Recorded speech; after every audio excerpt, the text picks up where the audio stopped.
Passengers, I'd like to welcome you all back to Bear Force One, servicing non-stop flights to Skyward Sword, Wind Waker, and beyond, all for the noble cause of lending our friend Happy Bear a hand.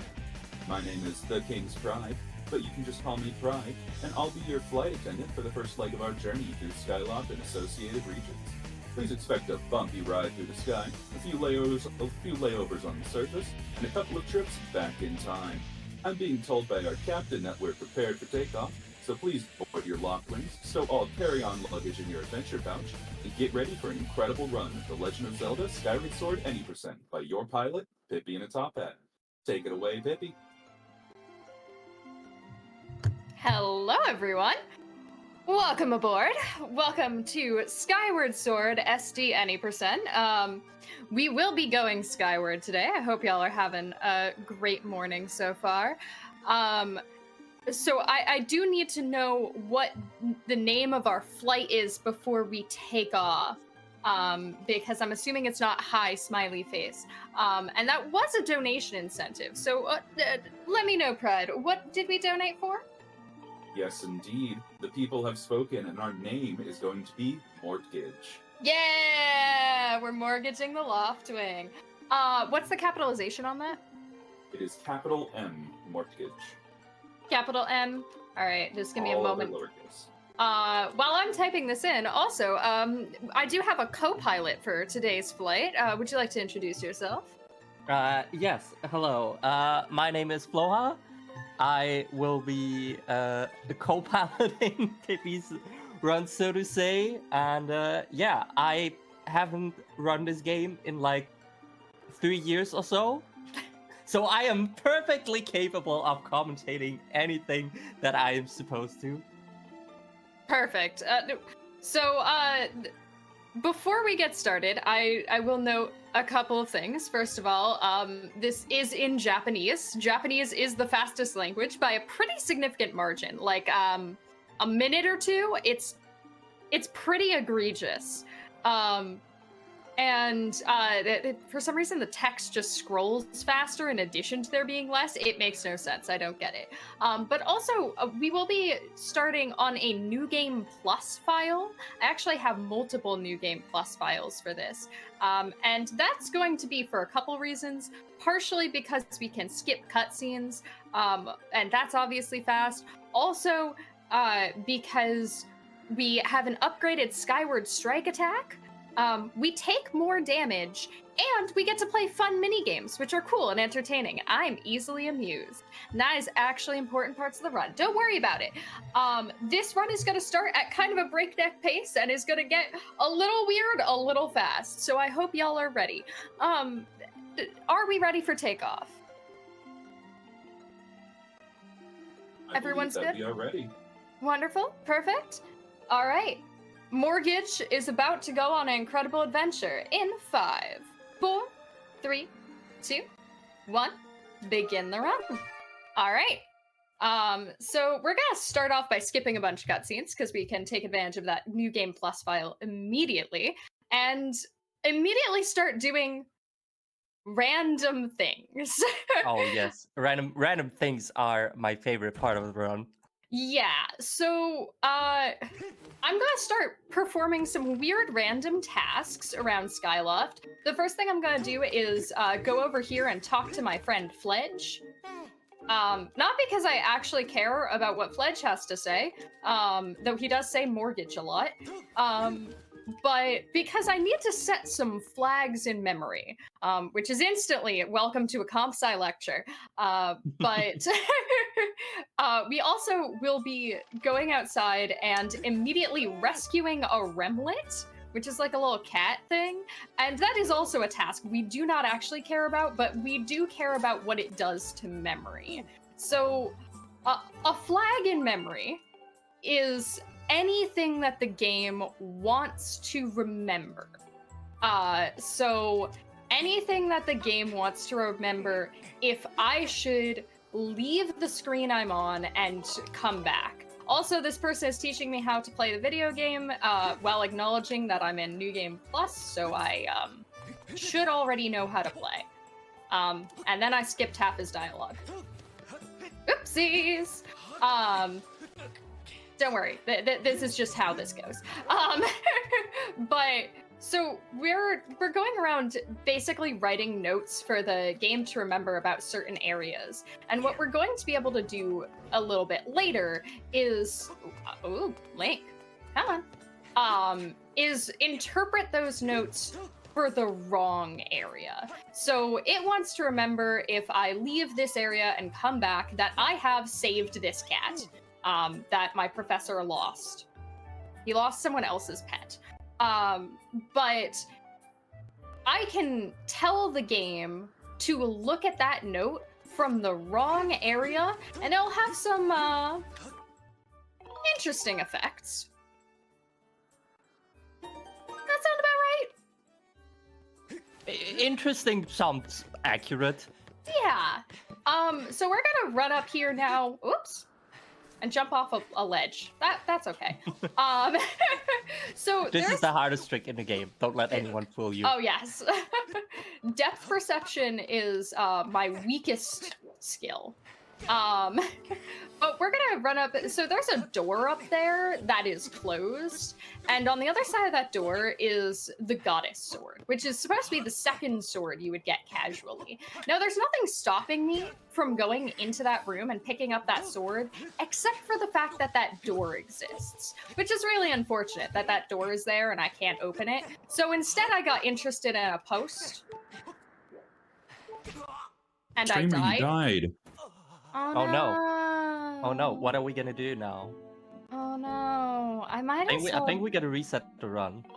Yeah, that sounds about right. It's the beginning, right? Everybody ready to start over our adventure with Mortgage? Honestly, just hit reset on your Wii. That sounds perfect. Hi, welcome to the title screen. Mandatory bit has been achieved.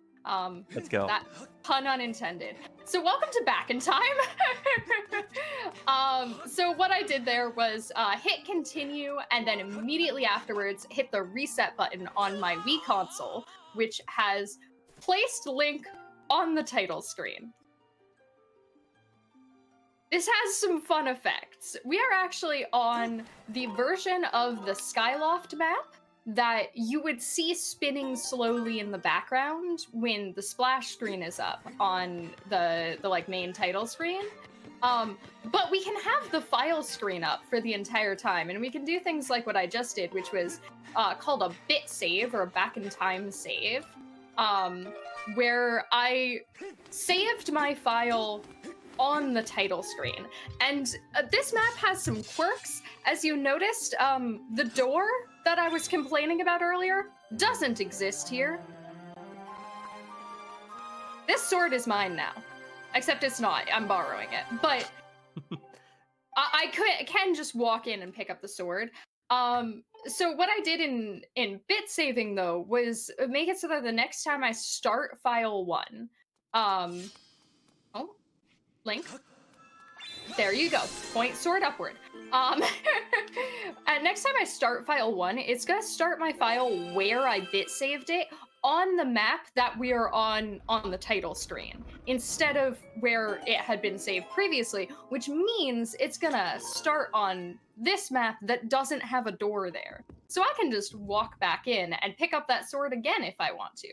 And as it turns out, I do, because there's actually a safety mechanism in place in this game that prevents us from making changes to our file on the title screen. Whenever I hit start, it's going to instantly revert all of my files. However, if I hit start and then there's a change to my file made, that's going to last. As long as it's during that fade out animation, that's after it reverts the files. So that's free. So I picked up the sword before I hit start, but I watched that pillar of light form up after I hit start. And that pillar of light, that whole cutscene has a flag attached to it that is going to give us access to the Farron region, which is the place we want to go, and is much longer to do again outside of Back in Time than just picking up the sword. So hey, I have a sword again. We've never seen this before, right? Nope. Now, I would like some confirmation that I actually hit the trick. So we're gonna strike this pedestal where I put down the emerald tablet, which is supposed to, you know, make the thing work. Oh, hey, look! It's already there.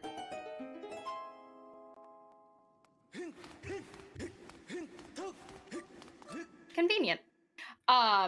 So that actually, as an item, you do not have to place that. It just checks that you have access to the Farron region, which is the first region of the game. And if you have access to it, it spawns that tablet there. So we only have to place that once. Yeah. And interestingly, now the game plays the cutscene of where we would meet Zelda for the first time. You know, right after the beginning, even though we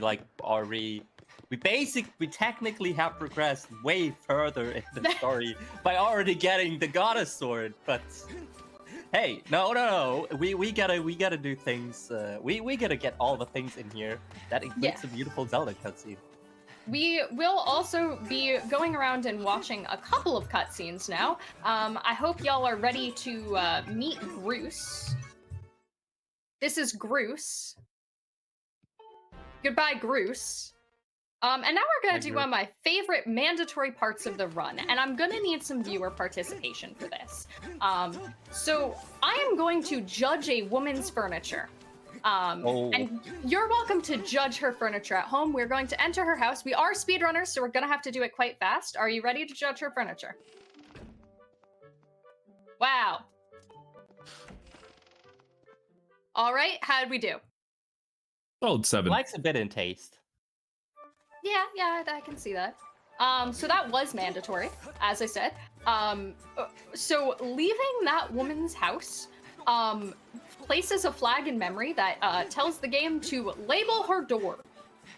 And labeling her door is another flag that we're going to abuse later. So I did have to enter her house and then leave. I love this route. Our passengers have said that they would mortgage that furniture. Oh, okay. Goodbye, furniture. I hope y'all are ready for one of the best things that you purchased in purchasing the name Mortgage. Now, whatever name we set for our file name, we can make Zelda shout out loud as she soars across the sky, coming up in just a moment. So I hope you're ready for Mortgage. It's one of the best text boxes in the game. My other favorite... Oh, there we go! Mortgage! Mortgage. My other favorite being Sky. Yeah. She's very concerned about real estate. She is. So, as we said, we were watching some cutscenes. What we're trying to accomplish is something a little bit silly right now. So our goal is to enter the Loftwing tutorial with the ability to jump off of our Loftwing already. Which means we have to have already been on our Loftwing before we call our Loftwing for the first time. Because the first time we call our Loftwing, it's gonna enter the Loftwing tutorial. This seems nonsensical and like it shouldn't work. That's an interdependency. How do we do that? But with the magic of people who know how to route this game and some bit shenanigans, we can do that. But first we do have to save our Loftwing initially, which means we have to learn how to fly our Loftwing. This is an auto-scroller. So, hey Pride, if there's anything you would like to say to the passengers, absolutely. Greetings, passengers, and welcome on board today's flight with service from the beginning to the end of the Loftwing flight tutorial. This will be a non-stop flight with no layovers to accommodate guavas. Our captains for today's flight will be Pippi in a top hat and Floha, and I am the King's Bride, so please let us know if there's any way to assist you. We are currently next in line for takeoff and are expected to be in the air shortly. We ask that you please fasten your seatbelts and prepare your donations at this time. We also ask that your seats and tray tables are in the upright position for takeoff. Please turn off all personal electronic devices as that may scare the bird. We do, however, offer in-flight Wi-Fi. Thank you for choosing the Loftwing flight tutorial, and we hope you enjoy your flight. Thank you. Yeah. So I'm now going what's to about do a come, yeah. I like to call it the most brain damaging 10 minutes of the run or so. We're gonna attempt to do a 2-frame trick. I might miss it. If I do, there's a backup. Don't worry about it. Yeah, I missed it. Don't worry about it. Dang it. For that trick, you have to press A 15 times a second. It's bad. It's the worst trick in the run. There's really no good visual or audio cue for it. But what we were trying to do was preload inputs to side hop out of a cutscene trigger so that we could jump off a cliff and die. But luckily, we have a backup that only takes about 30 seconds extra, 40, something like that. And that backup involves playing Donkey Kong. So, how do you feel about barrels? Barrels are great. I've never Is Link played the Donkey leader of the bunch? So I know that the do newer we know him Zeldas- well is the question? The newer Zeldas all have like this banana obsession from the. There we go. Okay. Barrel physics in this game makes a ton of sense. Yeah, totally. All right, now we can enter the gauntlet properly. So I'm going to focus a little bit. Hey, Floha, you want to explain file dupe Sky RBW? I mean, it is very complicated. So basically, we're gonna do a lot of shenanigans here. So essentially, what we're trying to achieve in here is called a file dupe. Now, a file dupe kind of sounds like basically just copying a file over, and it kind of is. However, we're just basically copying some properties. Like, we're kind of keeping the fact that what we have is a new game file, but at the same time, we're like using this new game file, and we copied the fact basically that we did already call our Loftwing, and so we now have a new game file that is in the sky, and yeah. Yep, so we are in the sky, but this is a new game. I hit start game for the first time. You can tell that worked because the suggested name was Mortgage. Oh, Guava, come here. That bird's name is Guava, and I don't like him. He's quite rude. But importantly, we triggered this Phi cutscene, which gets triggered the first time you have access to a pillar.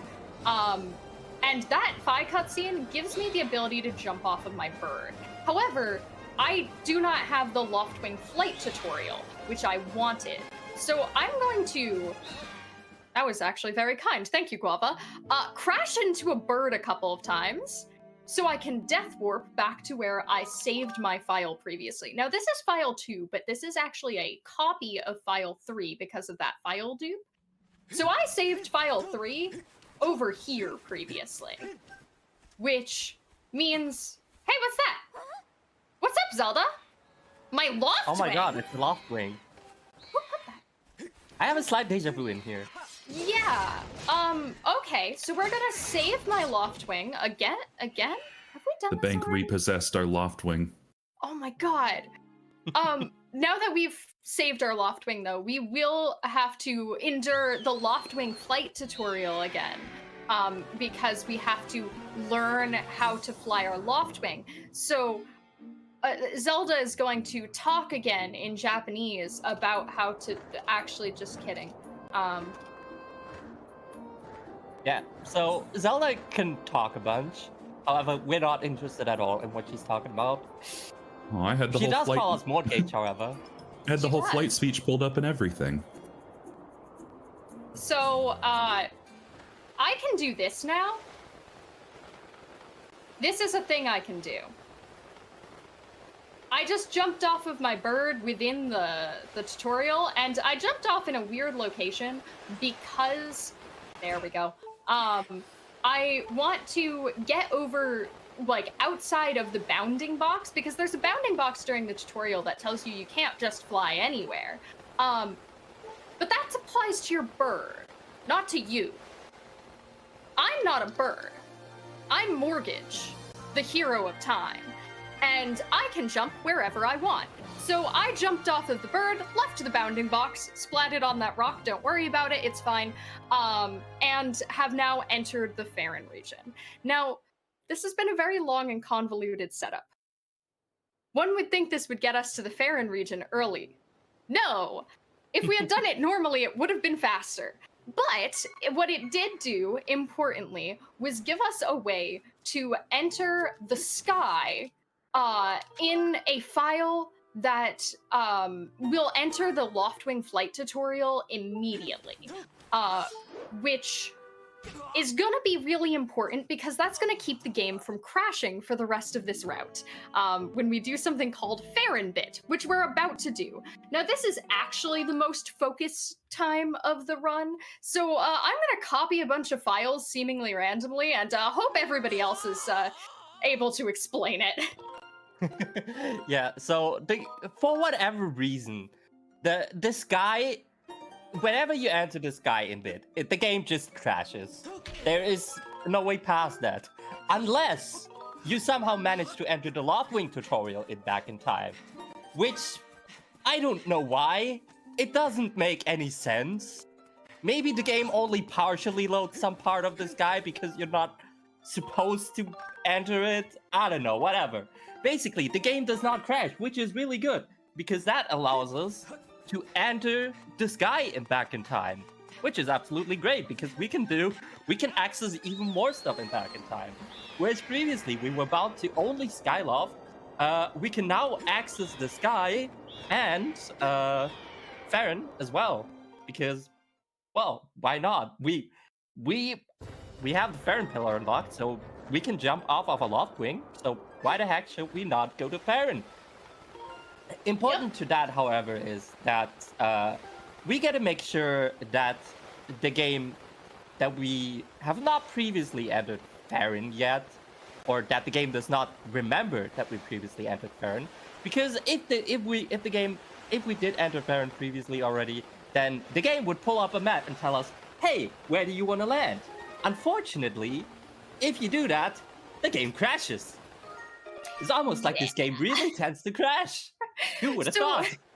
If you, at any time, pull up a map in back in time, it loads too many visual assets on the overlay at once because it's loading in the game HUD as well as the menu HUD at the same time, and it does not like that. So I can't enter a pillar I've entered before in back in time, and also I can't press the plus button because that's just a crash button. If I press the plus button for 2 frames at any time, I will crash. Link, push the log one more time. Thank you. This is called log jump. Very nice. It saves like no time, but it's cute. It skips a cutscene. Yeah. So now I'm in Farron. Farron is a little janky right now. This is a version of the map that you're never supposed to be on. And importantly, if I were to look at file 1 and face the camera in specific directions, it's gonna show me the Lake Floria doors opening cutscene. And if I do that twice, it'll soft lock. We're going to be very careful not to do that and make sure that anytime we need to face that direction, we are looking at a different file. We also, though, need to die, because remember how we judged that woman's furniture earlier? That was to set a flag that on this map has been reinterpreted because it saves locations in data, and these two things share a memory address. Which is why we can do this. It shares a memory address with a vine being down, and we do not have a projectile, and doing the Kikwi quest to get a projectile is slow. So dying while looking at file 1 and restarting while back in time, yes, we died on the title screen, I'm definitely good at this game, is going to put that vine down for us, which means that we can continue on to the first dungeon on the title screen. Oh, hey, look, a vine. I'm so glad we judged that woman's furniture. Link has some interesting rope physics in this game. Don't worry about it. It makes perfect sense. Yeah, this is also something that doesn't make any sense, because normally, you can just, as you might have seen prior, where Peppy suddenly made blocks appear out of nowhere. Normally, when you just select a file in Back in Time, it loads the stuff that was saved on that file into the memory, basically, and then stuff just happens according to what was saved on that. And that is what happened with the logs. However, for whatever reason, that does not happen with the wine, and we need to reload the area. Yeah, some of it's weird. There's a reason why that trick is called bit magic, because it's kind of magical and we don't 100% understand some of the decisions that went into it. By the way, I'm 2/3 of the way through the first dungeon right now.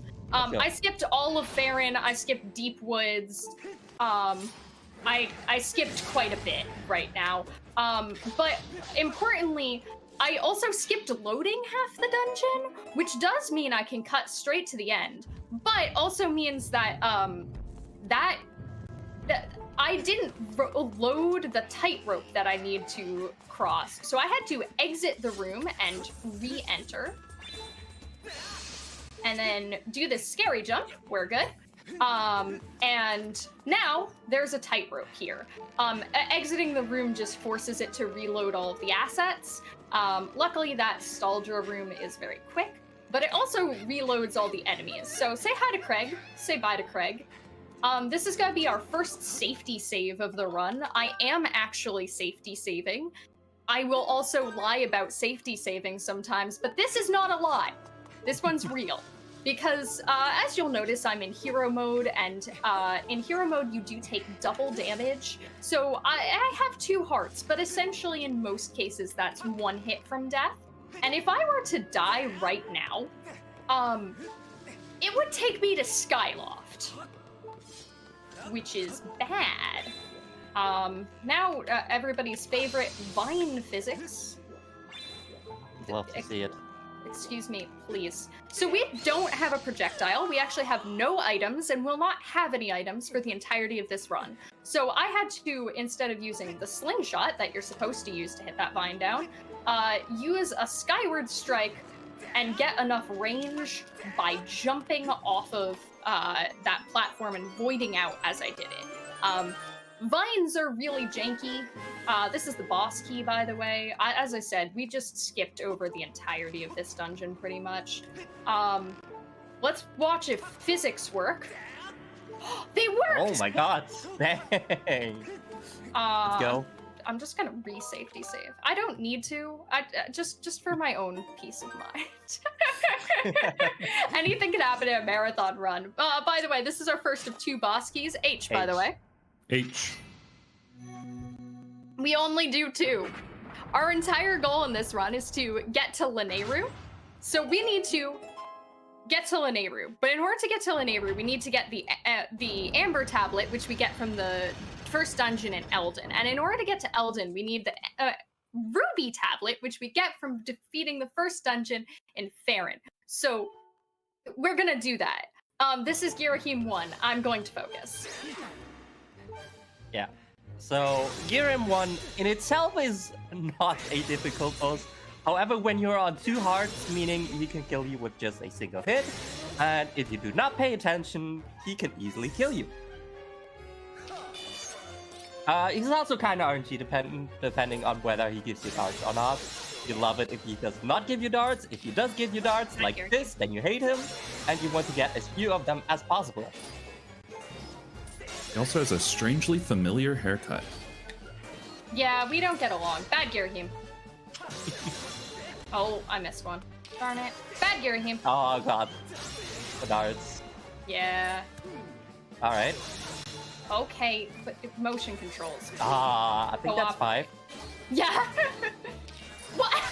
6. Oh, come on, my dude.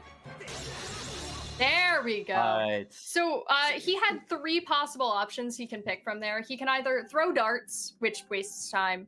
He can pose, which is very quick, or he could dash.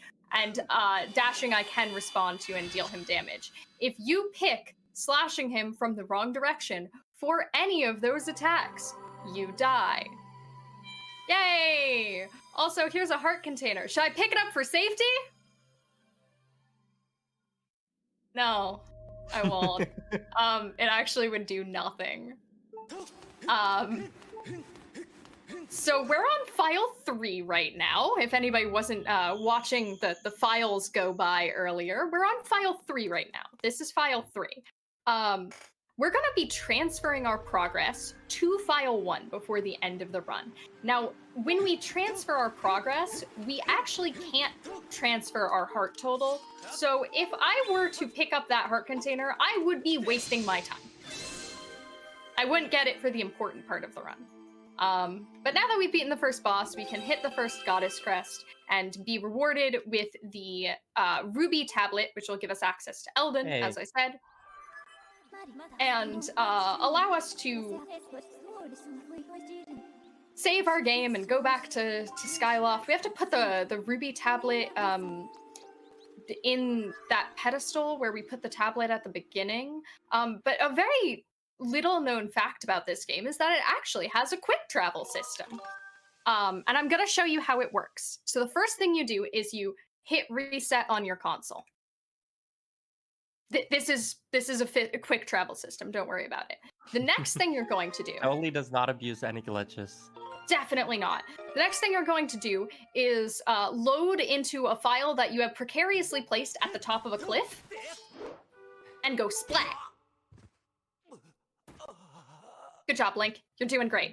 And now we're going to enter Back in Time. And Back in Time, as we mentioned earlier, is going to put you on that funny Skyloft map. That funny Skyloft map also doubles as actual Skyloft. So we have entered Skyloft. This glitched cutscene, by the way, where it just like kind of, yeah, that's not what's supposed to be happening. It's... Yeah, what do you mean? That looks totally intended. Oh, yeah. The camera's definitely supposed to be there. It's trying to load in a like panoramic shot of the map, but it's out of bounds. So it's trying its best. So the next thing we're gonna do is, we've done this a couple times, which is called a reverse bit warp. And what I'm gonna do is start my file right before entering a loading zone, and it's gonna place me in that loading zone on actual file. So now I'm just here. This is, I'm not in Back in Time anymore. This is just the actual room. Did you catch all that, passengers? That's how you do the fast travel. Yes, that's fast travel. If you weren't paying attention, don't worry. We can go over it again. Though I would like to take a quick aside to acknowledge one of the reasons why we play this on hero mode is that we can skip cutscenes. Now, yes, that's fast, but also this cutscene is the color blue. Beautiful. This cutscene is a soft lock. It will not progress. I skipped the soft lock. We're good now. Yeah, we're just that good. We just skip soft locks. Yep. That is the softest lock I've ever seen. So now that we have warped back to Skyloft, we would actually like to warp to Eldin, which is the next place we're gonna go. Now, remember, there's a fast travel system. And step 1, say it with me, y'all. Splat. Splat. To die. Oh. We're gonna be doing some little bit of shenanigans. We're going to actually go to Farron in order to go to Eldin, because we want to steal some coordinates from a save statue in Farron and take them with us to Eldin, so that when we spawn in Eldin, we're gonna spawn in a very specific location, which is going to skip all of Eldin.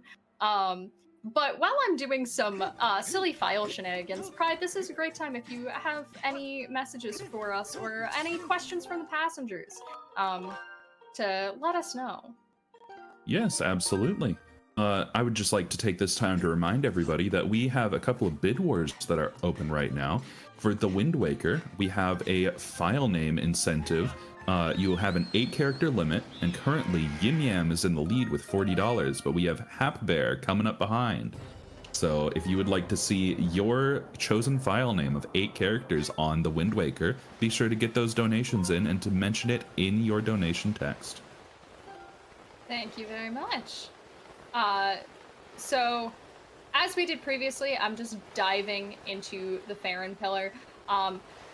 Once again, I had to be clicked onto file 2 in order to load the sky, or else the game would crash. There's a whole lot of whatever file you are looking at when you enter a loading zone is going to determine what map it's going to try to load in the next area.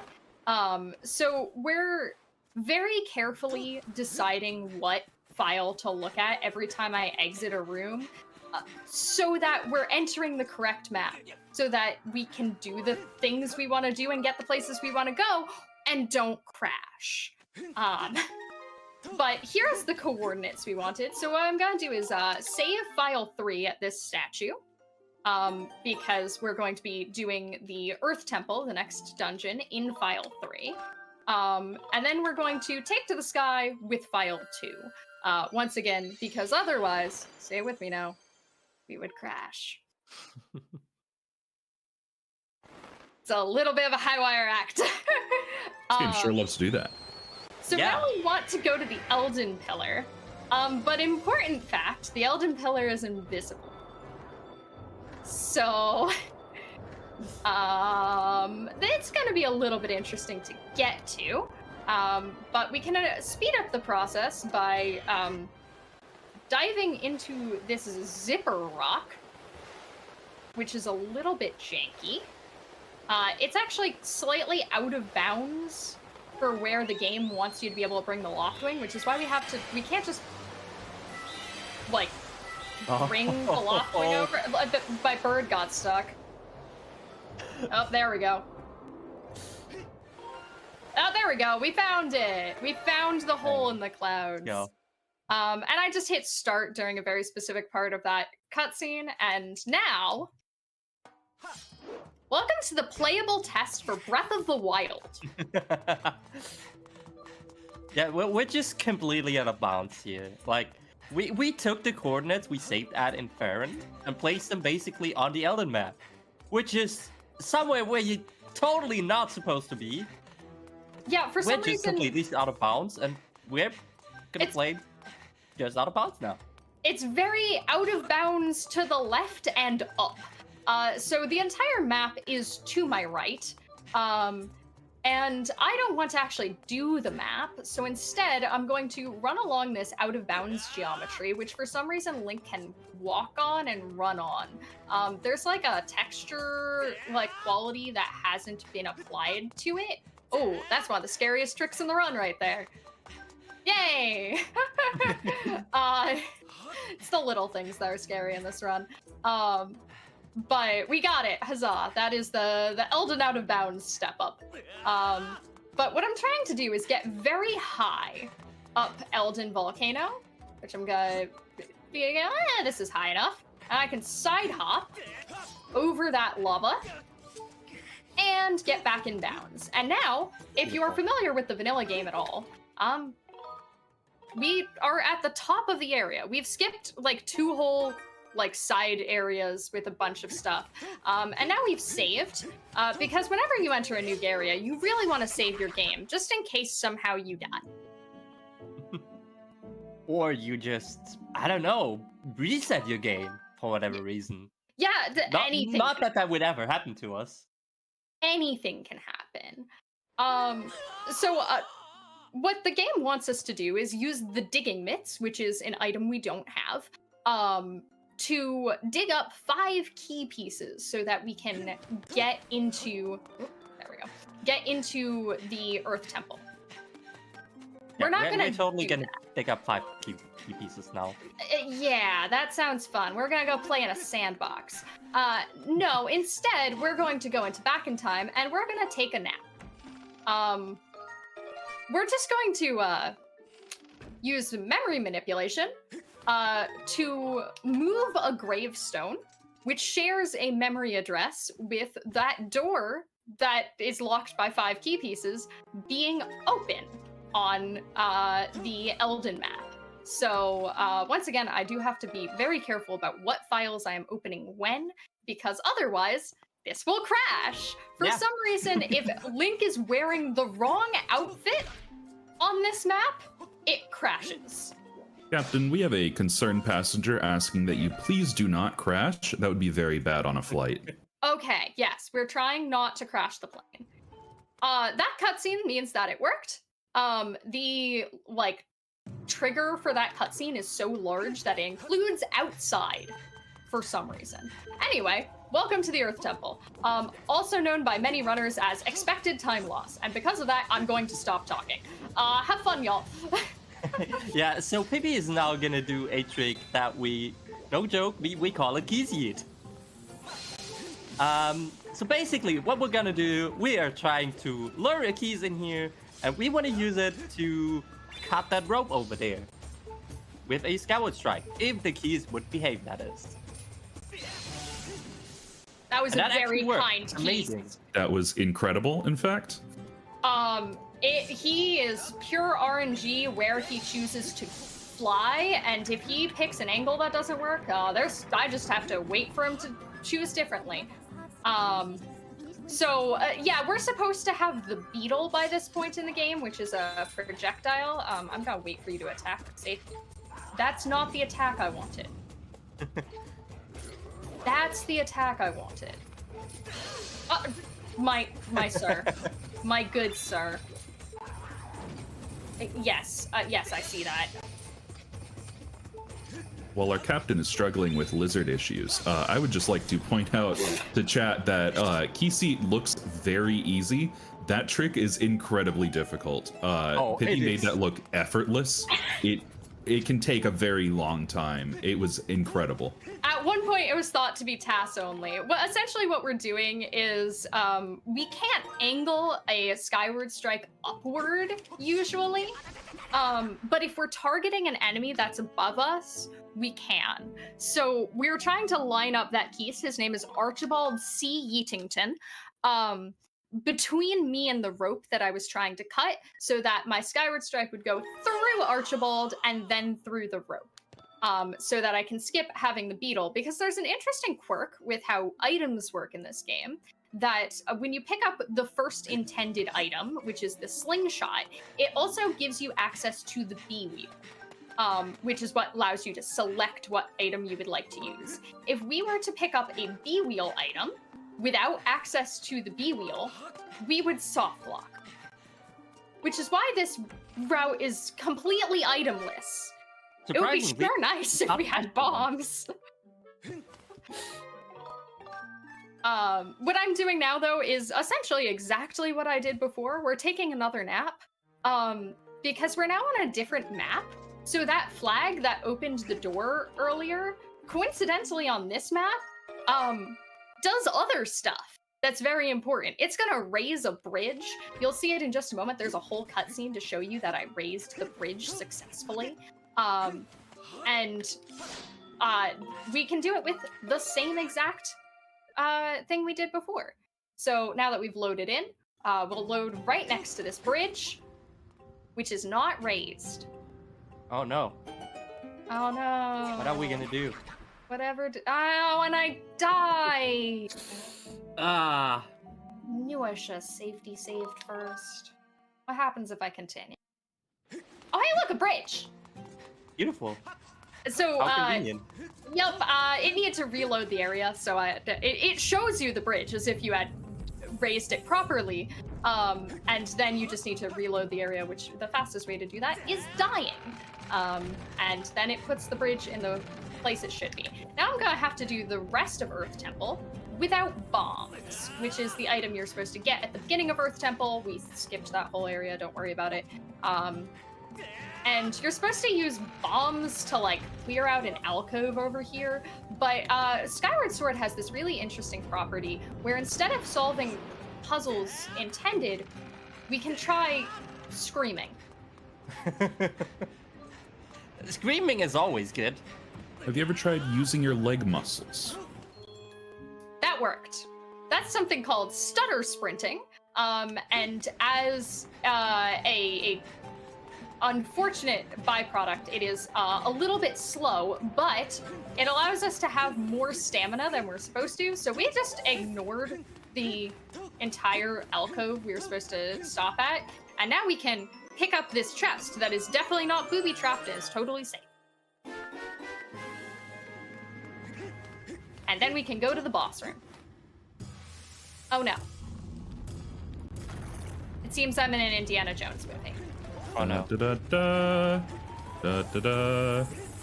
Okay, I need you to know that my brain just filled that in with like Korok noises. It's like da da da da, yeah, Da da da da. Yeah, ha ha.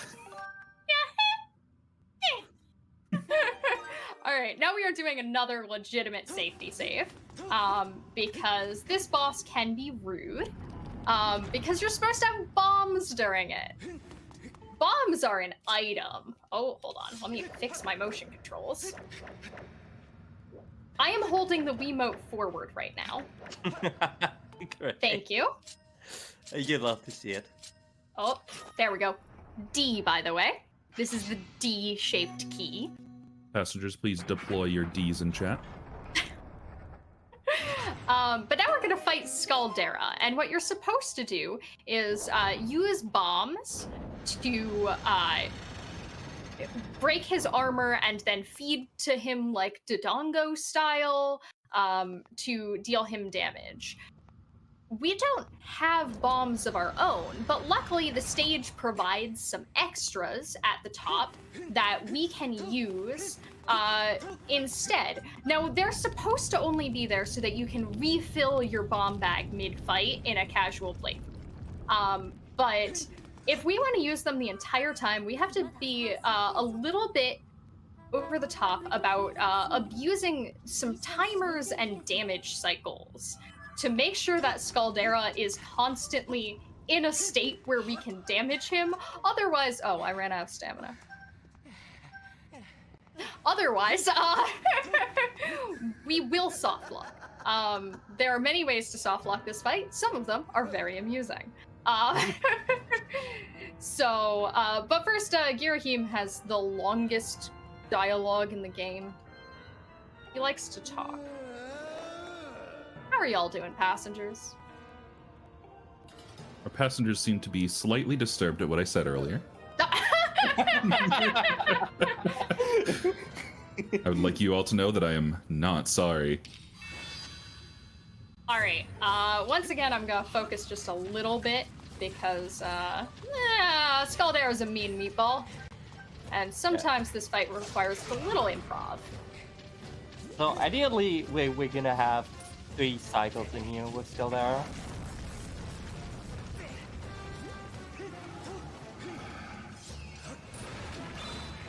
Which direction we going? Oh, that's a nice direction. I like that one. You can pick left, right, or center. My personal favorite is left, which he very kindly did. I'm gonna play it safe and just let him walk into the bombs. It's faster to throw them at him, but sometimes it makes things get a little janky. And in a marathon setting, I don't need extra jank. I'm now gonna allow him to step on me. I swear that's intended. And I'm definitely not damaging down for any reason. Don't worry about it. So now he is at the bottom and I can no longer hit him with bombs, but it's okay because he's dead. A beautiful tricycle. Yep. And that deserves the beautiful tricycle game. We're gonna mortgage the tricycle as well. Yes. Yes, we will be mortgaging the tricycle. Now, once again, he's going to offer us a heart container for beating the boss, and once again, we are on file 3, and we don't care. What we did there was by damaging him within a certain window after he enters vulnerability, we can freeze the timer that tells him when to stop being vulnerable, so that when he gets to the bottom, the timer restarts, and he's still vulnerable. Which is why we can hit him when we're not supposed to be able to, by just like flinging a Skyward strike at him. It's very weird, and I don't pretend to understand how it works. We didn't soft lock, that's the important part. Streamer, can you please elaborate on the importance of jumping to the right there? That's called the swag hop. If you don't hop to the right, you have no swag. And I need all of you to know that I have swag, apparently. So, always hop to the right. Well, while Fi is talking to us, do we have a moment for a quick donation? Of course we do. We have a $50 donation from Rebecca, who says, wishing you the best with Bear Force 1 Marathon. Thank you so much, Rebecca, for donating to help Happy Bear out. Thank you so much. Really appreciate all donations. Thank you for making this event possible. And we have exited the dungeon, and we are now re-entering the dungeon to save our game. And then light our butt on fire. On flyer? Yeah, light our butt on flyer. We are currently flying, yes. We're flying through the game. So now that I have lit my butt on fire, oh, what a big surprise. I'm going to re-enter back in time. I'm going to do a thing I did earlier, which is bonk a tree. That wasn't a mistake, if anybody caught that earlier. What that does is load in some flags from file 1, and then I'm going to pick up a rupee with file 3 on this one, which is going to update my inventory on the title screen to match that of file 3. And the importance of this is that my inventory in file 3 has the Amber tablet, which we just acquired for beating Scaldera. So we would like to have that back in time, so that we can do essentially what we did earlier, which is called reverse bit magic, which is the thing where I start my file and then set a flag. So, once again, putting down the tablet doesn't do anything other than look very funny. Good job, Link. It's invisible. The game's trying its best. But once again, we're going to wait for a specific part of the cutscene that is forming up the Amber Pillar, the pillar to the Lanayru region, and then I'm going to hit start. Right there, and that is going to place that on my file 1. Now, I left file 1 here for safekeeping a long time ago, like at the very beginning of the run. When we first got to Farron, I dumped file 1 here while I was in back in time, specifically so that I could go to the sky. I know it's in Japanese, but I went to the sky. Now, file 1 has never been in the sky while a pillar was active before, so Fi is gonna tell us how we can go to the Farron region. The one I just left. Importantly, though, file 1 cannot actually call my Loftwing, so if I were to jump off of my Loftwing right now, we'd just fall forever, and I would have to go reload the file. We don't want to do that. Instead, we want to go to the nice, big, pretty Amber Pillar over there, and ignore everything Fi said, because... Another interesting side effect is that we are completely unable to enter Elden on this file, because there is simply no Elden Pillar. We do not concern about Elden. Elden is non-existent. No Elden here. We went straight from Farron to Lanayru. Now, I said that our goal of this run was to get to Lanayru. The reason for that is not because of any dungeon or progression thing. No, we're done with dungeons. We're done. Dungeons. No more dungeons. No more dungeons. We're dungeon? Yes. We're gonna save our game because we enter a new area, and we might die here, so always good to save your game. And we're going to do something, earlier I mentioned a reverse bit warp, that we've done a couple of times. Oh, it ate my bit. That is okay. Of all the things to go wrong, that is a pretty easy one to fix. Because we did just save our game. Well, while we are fixing our bit, do we have time for another quick donation? Of course we do. We have a $250 donation from FTab, who says, I love Aleals. Thank you so much, FTab. We're gonna pin some extra bonks just for FTab. Just for FTab. That also brings us up to a grand total of $2,300 raised during Bear Force 1. Oh my goodness, y'all. Thank you so much. Okay, now we've entered back in time for real. We can actually no longer bonk a tree to unlock a gate, but just for FTab. That didn't do anything.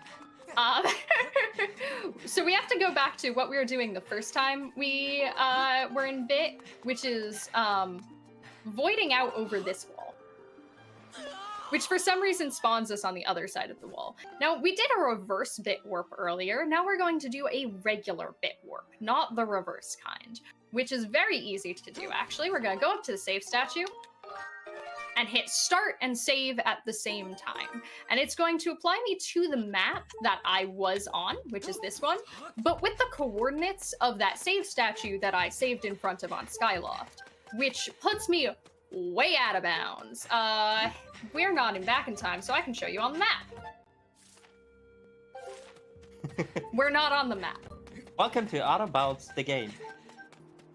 So now we go for a nice little jog.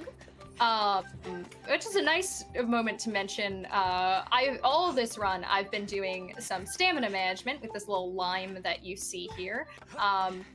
The stamina in this game is interesting in that the last quarter of my stamina lime depletes at half the rate as the rest of the lime, but it refills at the same rate. So essentially, if I'm only using the last quarter, I am getting a 2-for-1 deal on my stamina.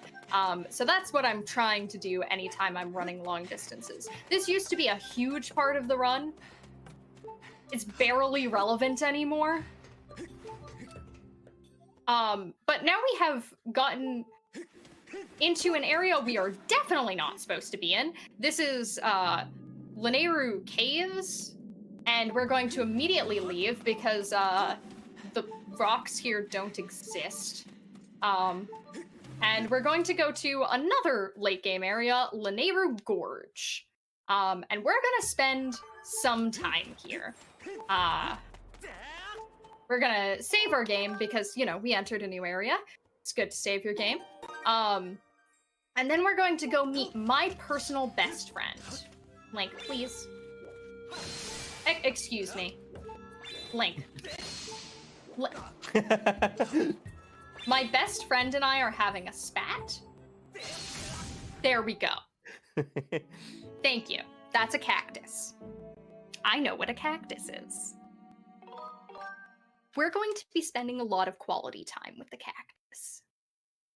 But now we're going to be doing something called Fast Farronbit, which is a little bit, it's the newest addition to this route. It's only a couple months old and is a little bit nerve-wracking. That being said, there's nothing stopping me from retrying it if I mess it up, so it's all safe. So I have bonked that tree to watch a cutscene, and now gonna hit file 2 at the last second there because we have to wait for a menu to load in, unfortunately. And now we are already in the sky, and my motion controls are a little wonky, but that is why we do extra flaps for a marathon. Yeah, the diving is not as easy as it looks like. You actually gotta pay attention where you go on. Yeah, see, and, yeah. the actual pillar is way over there. Oh gosh. Oh. Okay, hold on. We're gonna look at this. This should be fine. We can back things up. Oops, that's not what I meant to do.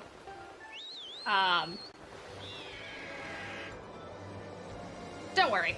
This is Another all fun thing is, you are not allowed to advance the Zelda text too much. Yes. If I hit A too many times, for whatever reason, Zelda will decide that she is done with our Loftwing tutorial. Oh my goodness. My Loftwing tutorial, and then the game will try to put me into the Wing Ceremony cutscene. Where did this pillar go? You just have I'm to not manage. sure what is happening right now. Don't worry about it. Expected time loss.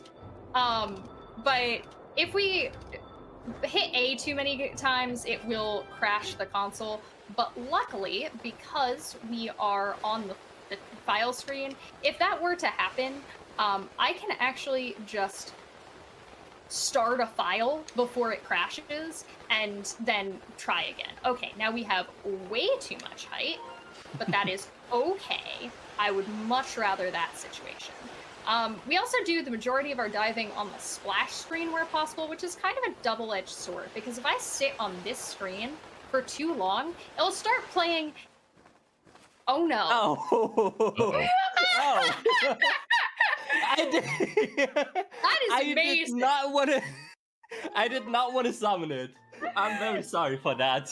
That's very funny. That is okay. Don't worry, everyone. That was a very silly thing to happen, but I would like to say, because I have the opportunity to, that's never happened before. I've been running this game for a year.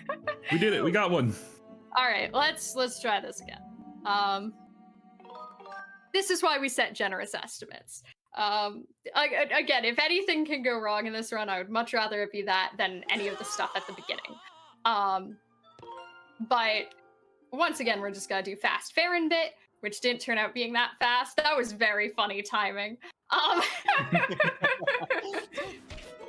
So we'll click on file 1. Here we are actually balancing soft locks. If I don't click on file 1 there, it will soft lock the game by playing a cutscene that it has no way of actually doing a dismount from.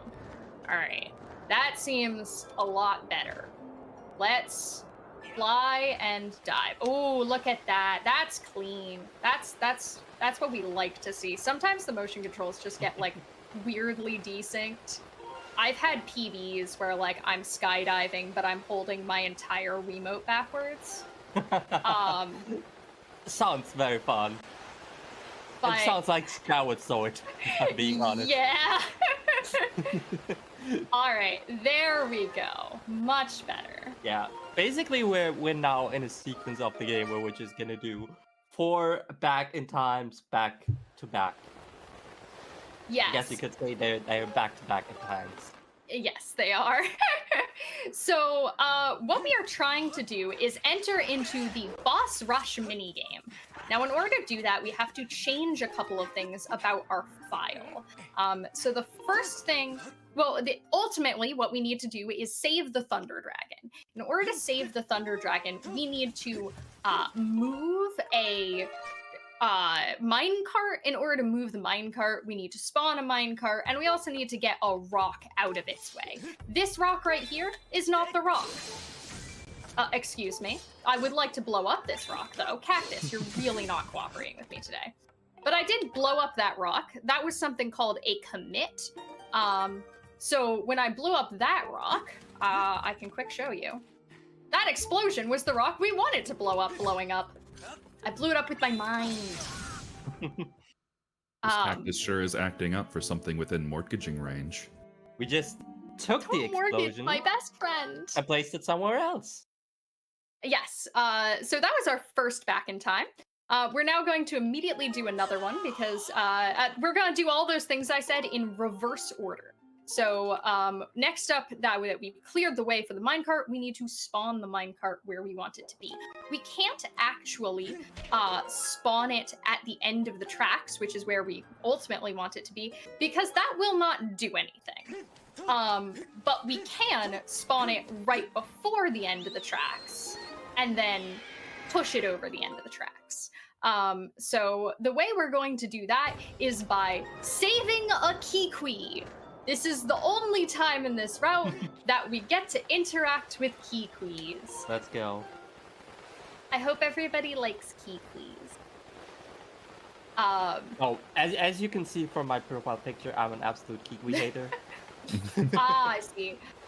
So, Floha, in your educated opinion, what is the best Kiwi? I'm gonna go vanilla and say Machi. Oh, you're a Machi fan. I'm personally an Ulo fan. She's got really good. She's got like a mohawk, and she's really fast to interact with. I really like Ulo.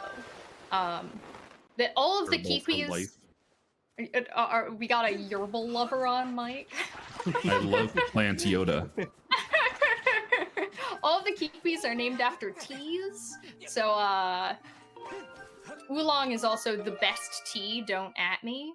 So We have Lopsa fans in the passenger cabin right now. oh, we got some Lopsa. You know what? Lopsa's a pretty good choice. I know some people who enjoy Lopsa. I'm not a big Erla person. Erla's not my cup of tea. This is the only time we're going to really do regular combat in this entire run. I need y'all to know this, that this is the only combat we do. That's Machi, and he's being accosted by two Bokos. Because we have the upgraded Skyward Strike, all we have to do is run away and then hit them with not the actual blade, but the projectile, and it will do more damage. And then we're gonna start our file and then clear that text box, and it is going to set a flag for us. Once again, we do have to make another change to the map for it to acknowledge that we set that flag. So we're gonna bonk a pillar. That was for F-tab. Not collect the dollar, that doesn't matter. And resave our game. And now we're actually not going to do an RBM, which is what we have been doing. We're going to do another bit warp because we would like to be out of bounds again. We are actually on a different map now, though. We're on the Lanayru Gorge map instead of the Lanayru Mines map. That's where we were previously, yeah.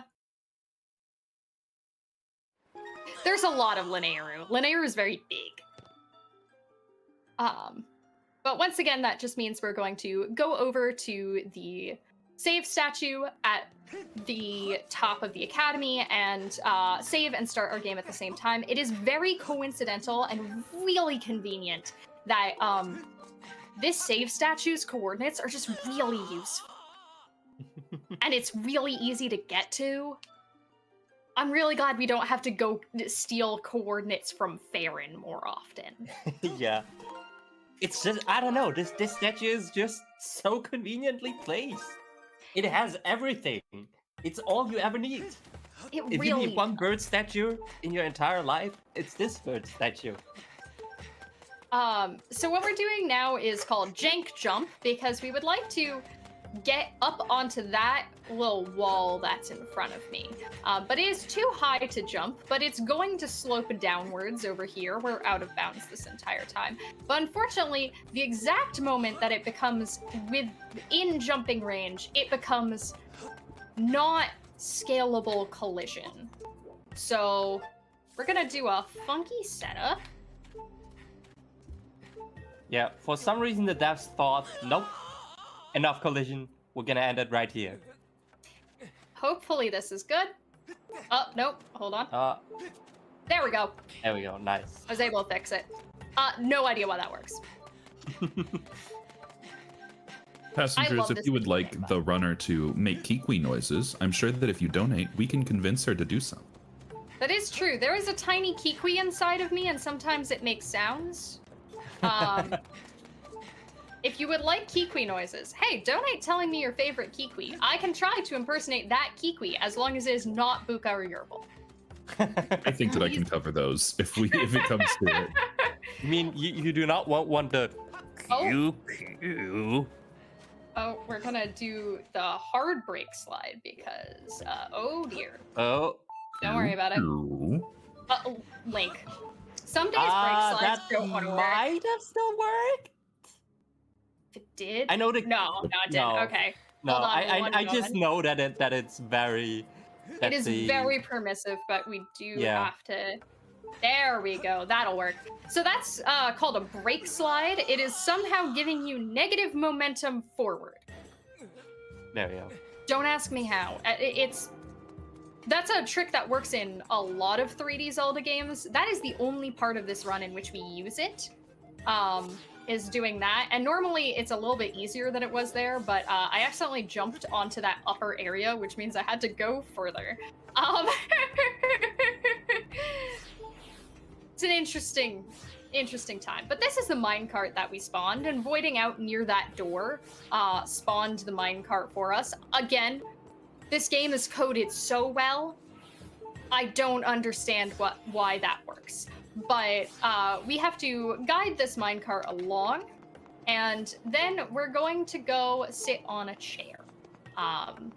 And the next thing that we're going to be doing after this is called Girahim 3 Escape Sequence, and is the newest major overhaul that this route got. And I am going to give my co-pilot and attendant here decision power over how much health I'm gonna have for Girahim 3 Escape. What you feel? I think, 2.5 hearts, maybe. 2.5? That's a lot of health. It is a lot of health.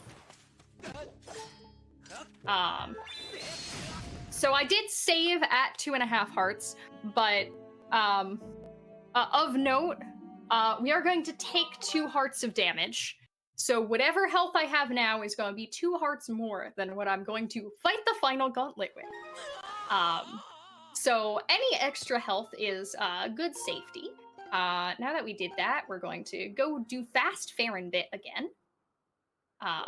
To do one more thing, and we can start talking about what Girahim 3 escape sequence is and why it breaks this route a lot. It saved like 12 minutes or something off of world record when it was found. It was found by Your Average Link. Shoutouts to Yao.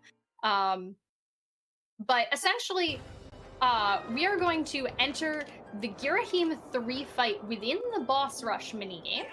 Oh, we're a little off again. That is okay. We're fine. And in that, this is fine. This is fine. Ah, there it is. All right. There we go. Look at that. As long as you can see it, it's always good. Yup. Well, things are fine, and before we get into the final gauntlet, do we have time for a quick donation? Oh yes, it's a great time to sneak one in.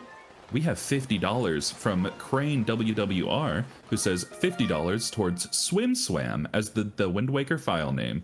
Also, make the Kikwi sound, please. Well, since you said please.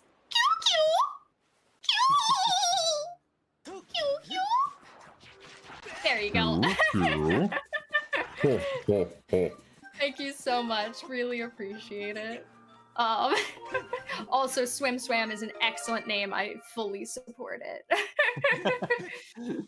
Coming up after this is going to be Wind Waker, which is also going to be super broken. I love Wind Waker runs. I will be hanging around to watch that. So, yes. And I do believe that $50 does put Swim Swam in the lead for that. We're gonna swim the swam. But thank you very much again. So we're gonna actually do a bit interaction much like the one at the beginning. It's a nice bookend to this run. We are once again going to die back in time to spawn in that vine because we will be once again going into deep woods, but not to do the same thing we did last time. But so what Girahim 3 escape sequence is you enter into the Girahim 3 minigame fight in the boss rush minigame, and then instead of killing Girahim, we would like to get out of bounds at the bottom of the map. This is a little bit complicated because Girahim actually has a void plane that exists a set distance below him. So while we want to get to the bottom of the map, we cannot actually get lower than a certain point below Girahim. So we have to move Girahim down the map by doing some funky platform manipulation. And the reason we want to get to the bottom of the map is because the out of bounds, there is a save statue that is in a little box.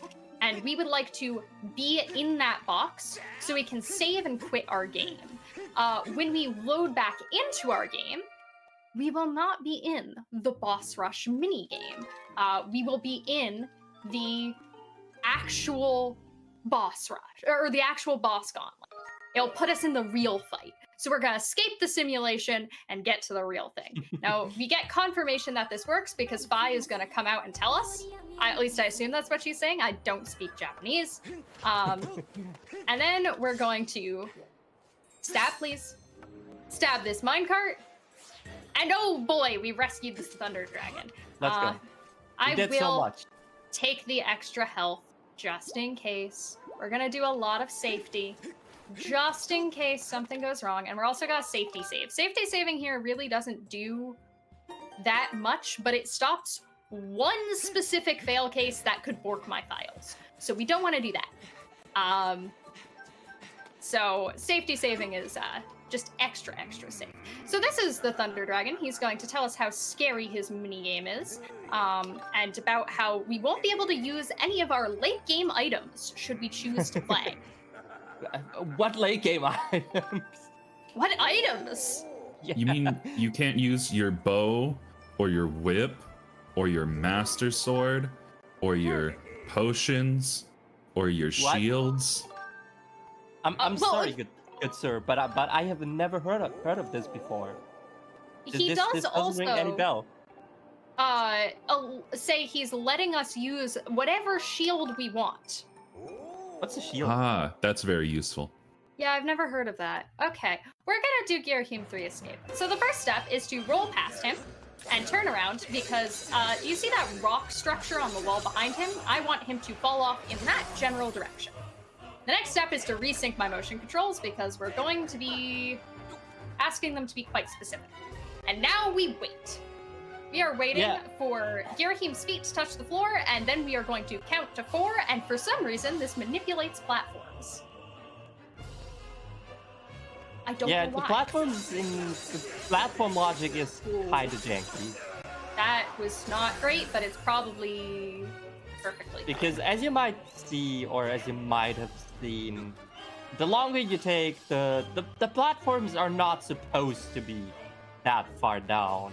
So the platforms tend to rise up, and especially they also tend to rise to the middle again. Oh, he's being rude, so we're just actually gonna reset by voiding out. That's gonna put us both back up at the top. It's gonna also cover for the fact that my motion controls desynced halfway through that, so don't worry. Once again, we kind of get a good bit of help on this trick in terms of being able to retry.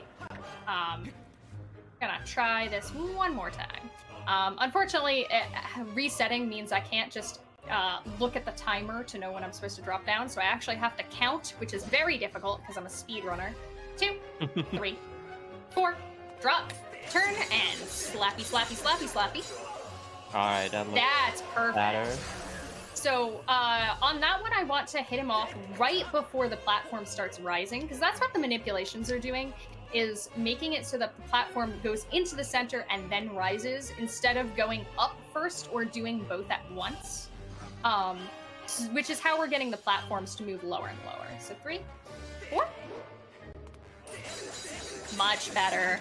This one I want to hit him off immediately, and what I'm doing here is just manipulating where Girahim will land on this platform in specific, so that when I do this next jump, which audience participation is mandatory on this, by the way. Ready? Mandated. 1, 2. Whee! Whee! Excellent. So manipulating where he was there just forced him to do a punch exactly where I thought he would, and now we are out of bounds and this is a save statue. That was Girahim 3 escape. Very nice.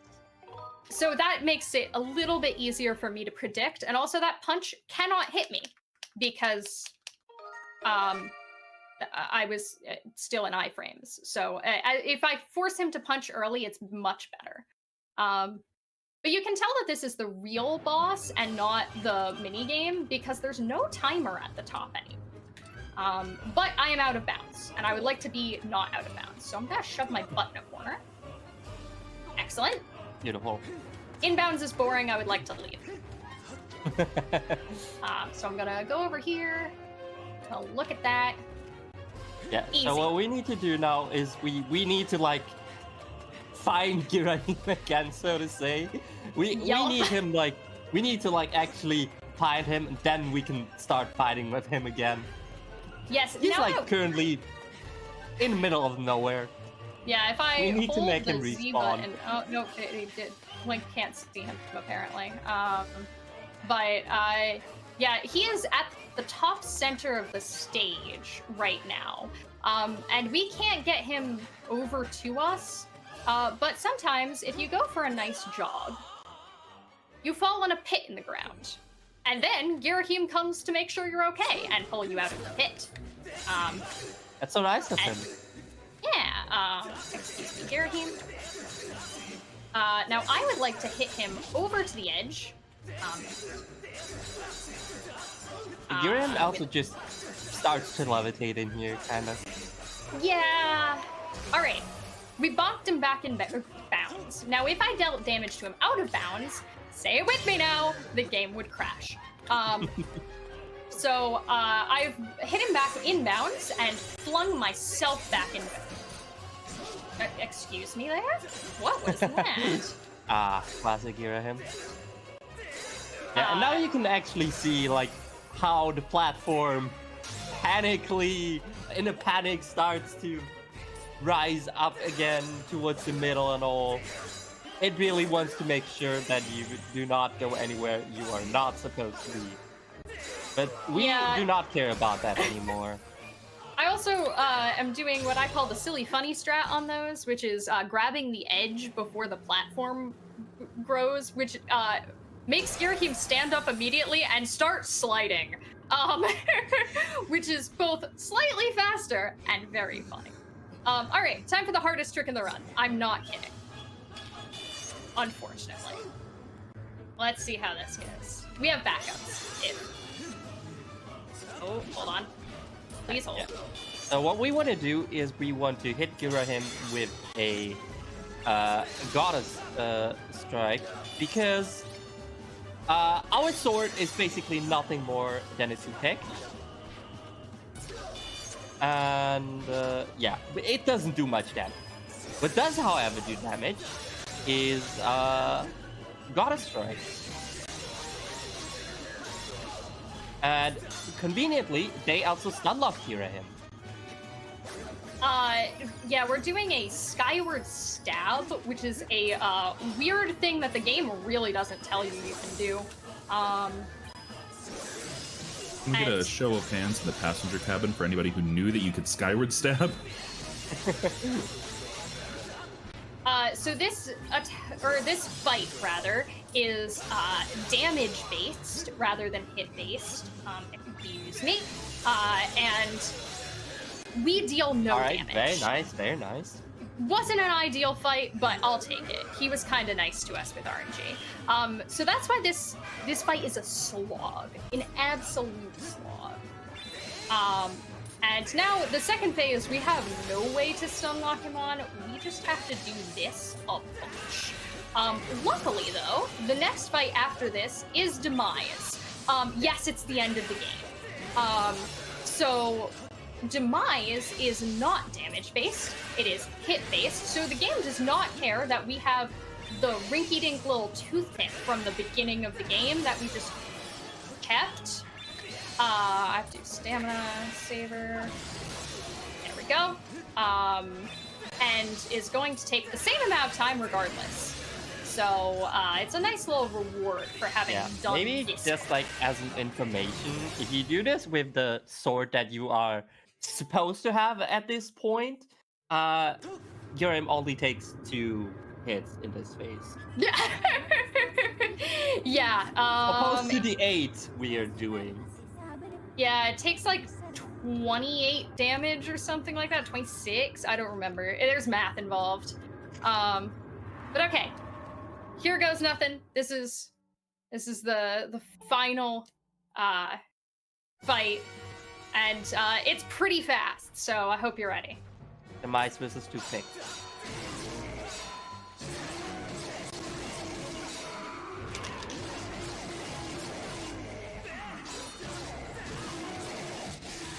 Okay, I had to improv a little bit, but that's fine. We don't mind a little bit of improv. And that's the hardest part, so here we go. Easy baby game from now on. Yeah, I love this fight. It's just really it's cool how so you can good.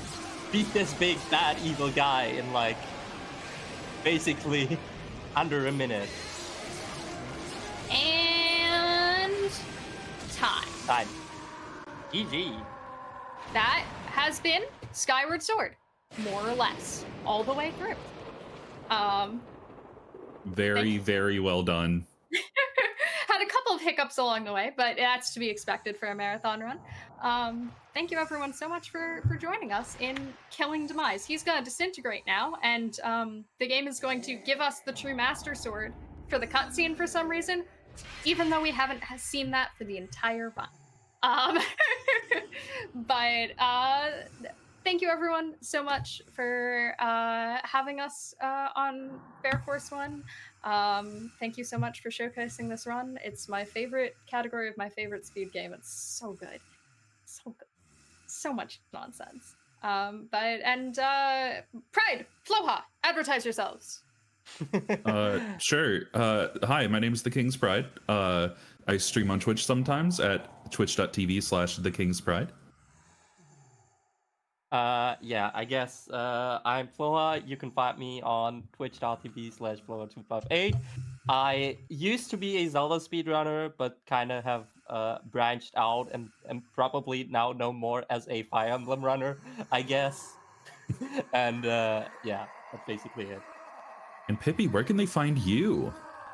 You can find me later today on this very channel. I'll be back filling the flight attendant seat for our finale. But if you want to find me in other places doing assumedly this or some variation of Skyward Sword goodness, I stream on twitch.tv/Pippi in a top hat. This is my top hat. Those are also top hats. And, you know, I'm around the internet anywhere. Oh, hey, look, the Master Sword. But thank you again, everybody, so much for watching. We have been very honored to be here, and I hope y'all are ready for some more Zelda goodness, because y'all are in good hands with Mini Mini and Wind Waker. So have a great one, y'all.